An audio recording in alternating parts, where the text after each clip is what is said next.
ధర్మక్షేత్రే కురుక్షేత్రే సమవేతాయుయుత్సవః మామకాన్హ పాండవాశ్చేవ కిమకుర్వత సంజయ. భగవద్గీత ప్రపంచాన్ని మార్గనిర్దేశం చేసిన మహాగ్రంథం.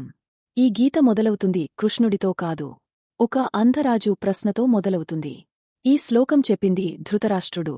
అతను అంధుడు. కాని అసలు అంధత్వం ఏమిటంటే ధర్మాన్ని తెలుసుకున్నా అంగీకరించకపోవడం.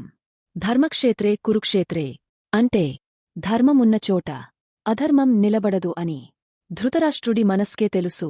అందుకే భయం. అతను చెప్పాడు, మామకాన్హ అంటే నావాళ్లు.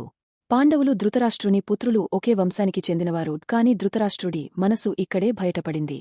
తన పుత్రులనే కురువంశీయులుగా పలికి పాండు సంతానాన్ని అంటే తన సోదరుడి సంతానాన్ని వంశము నుండి వేరుపరిచాడు. ఇక్కడే భగవద్గీత రహస్యముంది. ఈ ఒక్క శ్లోకం మనకు చెప్తుంది, ప్రతి మనిషి జీవితం ఒక కురుక్షేత్రమే. అక్కడ మంచి చెడు యుద్ధం చేస్తాయి.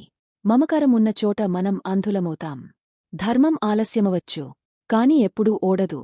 ధర్మమున్న చోట అధర్మం నిలబడదు. ఇదే భగవద్గీత మొదటి శ్లోక సందేశం.